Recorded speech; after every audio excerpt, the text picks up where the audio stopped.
Hello everyone and a very warm welcome to this lesson. In this lesson, I'm going to teach you about stylistic devices. Another name for stylistic devices is literary techniques. These techniques are very useful for text analysis. Maybe you need to write a commentary. Maybe you need to answer some questions based on a text. Maybe you want to analyze a poem. Now, this is going to be the first part of this topic on stylistic devices. Be sure to look out for more parts on this topic because it is very broad. There are many different types of stylistic devices. But for the purpose of this lesson, we are going to concentrate on imagery. What is imagery? Now, when you're asked to identify all the forms of imagery in a text, or maybe you want to do your commentary, every single time that you're presented with a text, be it a poem or a passage, it is extremely important that you look out for imagery. But what is imagery? Imagery is made up of three parts. The first part is a metaphor. That is number one, a metaphor. But what is a metaphor actually? A metaphor is simply an indirect comparison of one thing to another. An indirect comparison of one thing to another. So you're comparing one thing to another indirectly, meaning then that the meaning of a metaphor is usually quite hidden, simply because you're comparing one thing to another indirectly. Now, let us look at some examples of metaphors. Example 1. She is a peacock. She is a peacock. In that example, she is being compared to a peacock. She is a peacock. Now, remember, for the purposes of text analysis, it is not enough to identify a metaphor. You are also expected to explain the effect. In other words, what does that metaphor actually mean within the context of the text? Now, this metaphor, she is a peacock, means that the person is proud. She is being compared to a peacock, and that means that she is very proud. She is a proud person. Let us look at the second example. You are a lion. You are a lion. Now, in this case, the person is being compared to a lion. And what does that mean? What is the effect that is achieved through the use of that metaphor. Now, when you compare someone to a lion, when you say that someone is a lion, you have to think of the characteristics of a lion. Just like in the previous example, we have thought of the characteristics of a peacock, and a peacock is proud. What about a lion? What are lions famous for? If you're being compared to a lion, if someone says you are a lion, then they mean that you're very brave and courageous. You're very brave and courageous. Example 3. He is a shining star. He is a shining star. In this case, the person is being compared to a shining star. What is the effect of it? What does the image shining star project? It means that that particular person has characteristics that are very similar to a shining star. Probably because they are very intelligent, they stand out, maybe because they are very charming, very cheerful. Example 4. He broke my heart. He broke my heart. Now, it does not mean that he literally got your heart out of your chest and cut it into pieces. No, that's why we're calling it a metaphor. So the meaning there, he broke my heart, it means that he hurt you immensely. Maybe you're in love and then he broke up with you, and because of that, he broke your heart, which means that he really, really hurt your feelings. You were absolutely devastated. Just like a piece of heart that is broken. Example 5. She is the apple of my eye. She is the apple of my eye. Another metaphor, which means that you are very fond of that person. If you say to someone, you are the apple of my eye, then it means that you adore them. Okay? You adore them, you're very fond of them. Your world revolves around them. Example 6. I'm drowning in a sea of grief. I am drowning in a sea of grief. Now, this metaphor means that you are extremely sad. You are brokenhearted. Now, before we continue on to the next form of imagery, I would like to point out the fact that the word imagery comes from image. And what does an image do? An image creates a mental picture.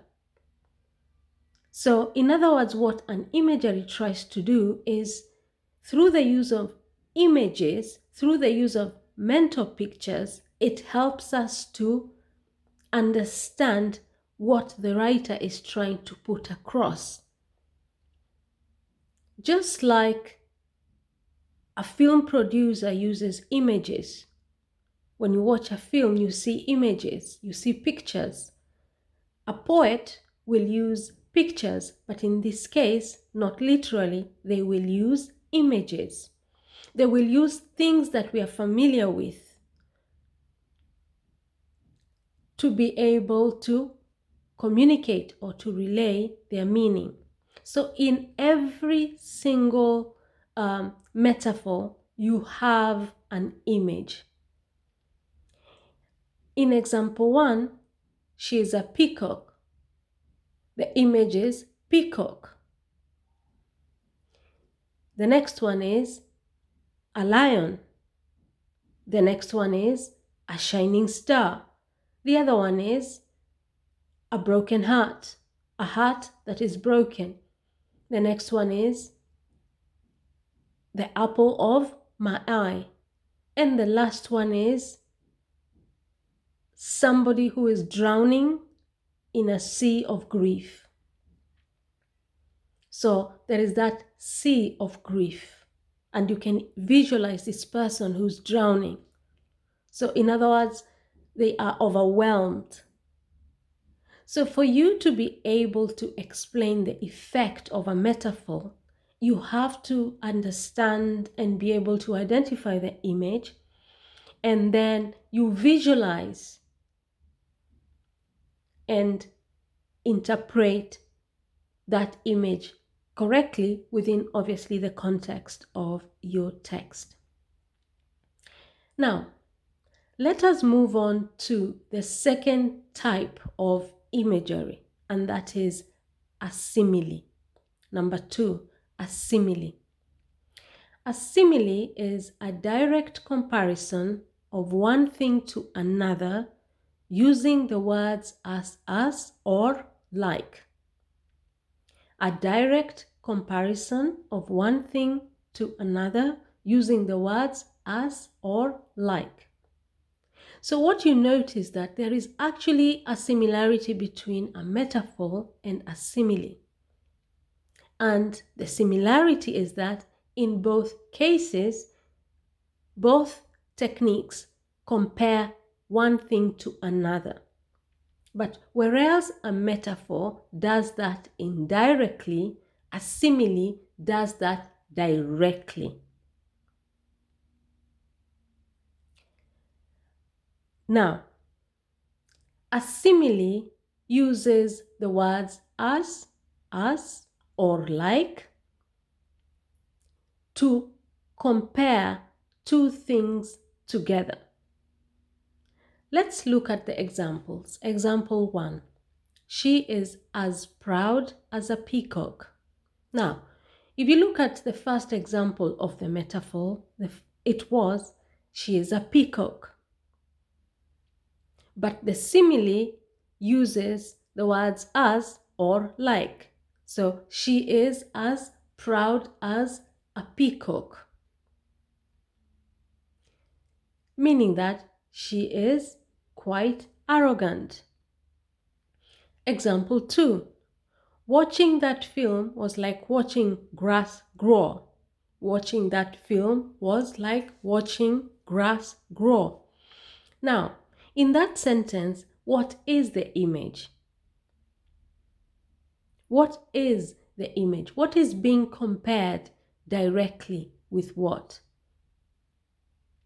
Here we have a comparison between the film and grass that is growing. Okay, so when we say that that film was like watching grass grow, if you have to watch grass grow, I imagine that at some point you would get terribly bored, because it's a very slow process. So what does that example mean then? What's the effect? Watching that film was like watching grass grow. It means that the film was extremely boring. Let's go back to example 1. She is as proud as a peacock. What is the image there? What are the two things that are being compared? She and the peacock. So if she is being referred to as a peacock, the image we have there is the image of a peacock. So it means that she's very proud. She's very arrogant. Let's move on to example 3. You are as brave as a lion. What are the two things that are being compared in that sentence? You and the lion. So the image of a lion there creates the effect of the fact that the person is very courageous. Example 4. I'm as snug as a bug in a rug. Again, there you have the image of a bug in a rug, which means it's very nicely tucked in. So if I say I'm as snug as a bug in a rug, it means I'm very comfy, I'm very cozy, I'm very warm, I'm very snug. Example 5. He is as cold as ice. Now, the image we have there is that of ice. Now, someone is being compared to ice. What's the effect? It means that the person is very aloof, very distant, very emotionless. Example 6. My boss is as calm as a cucumber. So once more, what is the image in that sentence? What is your boss being compared to? He is being compared to a cucumber. So the image of a cucumber there in that sentence, what effect, what purpose does it communicate or relay? The fact that your boss is a very peaceful person. He is very calm. He is not temperamental at all. Okay, now let us move on to the last type of imagery that we have, and that is personification. Personification. Now, what is personification? It is when you give human characteristics to a non-living thing. When you give human characteristics to a non-living thing, an object, or anything else that has no life. It is when you give human characteristics to a non-living thing.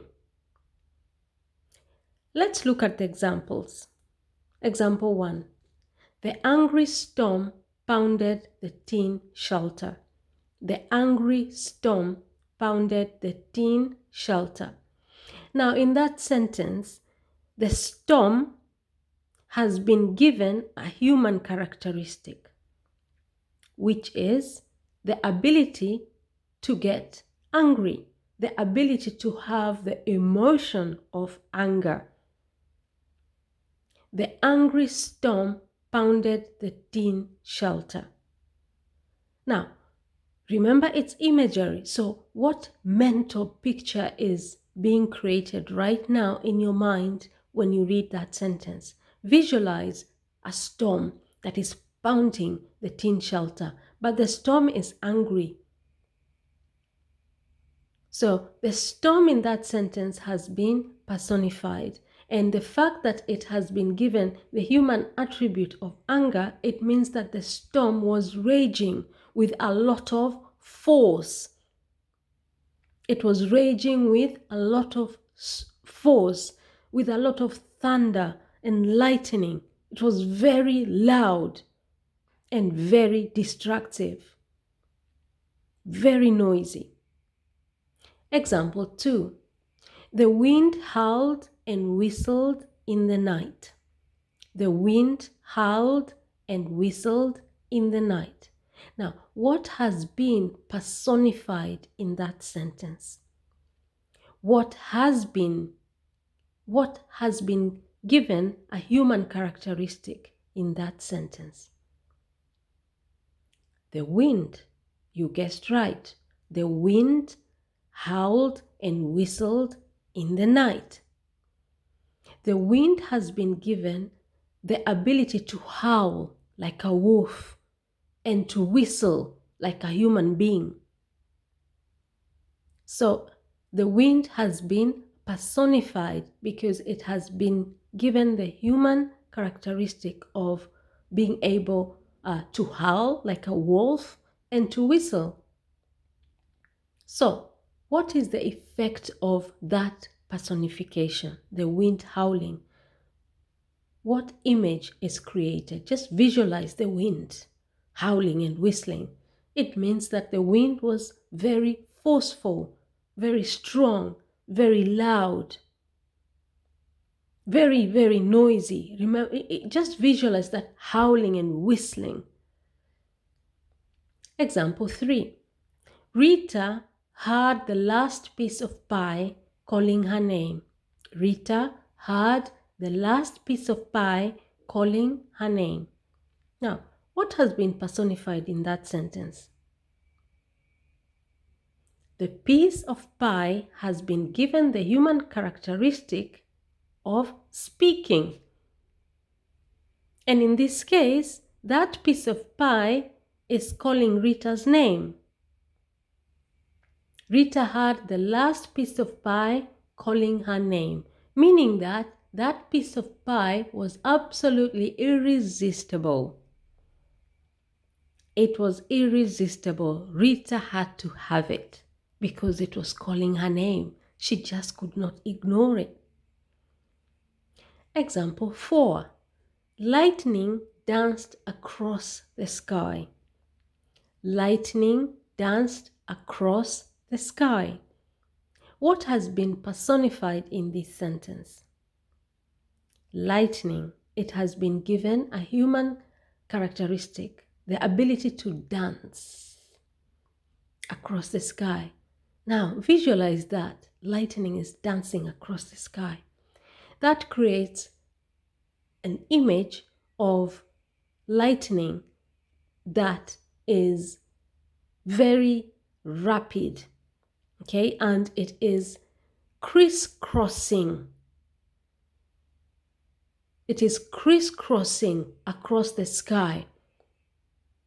You can visualize that. So it is endless and it is everywhere. It is spreading from, moving from left to right and up and down. So you can visualize there's a lot of light in the sky. And if the poem, for example, is talking about a storm, then you can visualize how angry that storm is, how strong that storm is, how destructive that storm is. Example 5. The buses are impatient around here. The buses are impatient around here. Now, what has been given the human characteristic in that sentence? The bus. And what human characteristic has the bus been given? Impatience. The buses are impatient around here. And what does that mean then? Remember, it's not the drivers, it's the buses. They're impatient. It means that the drivers, okay, the buses are quite unreliable. They're not reliable. They don't live on time. Or it could mean that the drivers are always in a rush. You can hardly get into the bus. You have to jump into the bus because the drivers are restless. They're very restless. They're very impatient. And it kind of creates a very chaotic image. Okay, this brings me to the end of this lesson. We have looked at what imagery is. Remember, imagery is a very, very important technique when it comes to text analysis or commentary writing. And remember that imagery, what the poet, what the writer aims to do through the use of imagery in their work or in the is to create mental pictures, and these mental pictures are supposed to trigger you to visualize and be able to understand the effect of the reason why that particular writer is using that image. And the next time someone asks you what is imagery, you should be able to tell them that imagery comprises of metaphors, similes, and personification. And if they ask you what is the difference between a simile and a metaphor, you should be able to tell them the difference is that a simile compares one thing to another directly using as or like, but a metaphor does that indirectly. And when they ask you what is personification, you should be able to tell them it is when non-living things are given human attributes or human characteristics. And as I conclude this lesson, I would like to remind you that it is not enough to just identify a metaphor or a simile or personification in a poem or a piece of text. You need to know what the effect of that specific metaphor or simile of personification is within the context of the text. Now, if you found this lesson useful, just do me a favor and subscribe to the channel and give this video a thumbs up and share it with your friends, your family members, or anybody else who needs it. Remember, this is part 1 of this series on stylistic devices. Look out for part 2, part 3, and so on. Thank you very much and see you in our next lesson. Bye bye and take good care of yourself.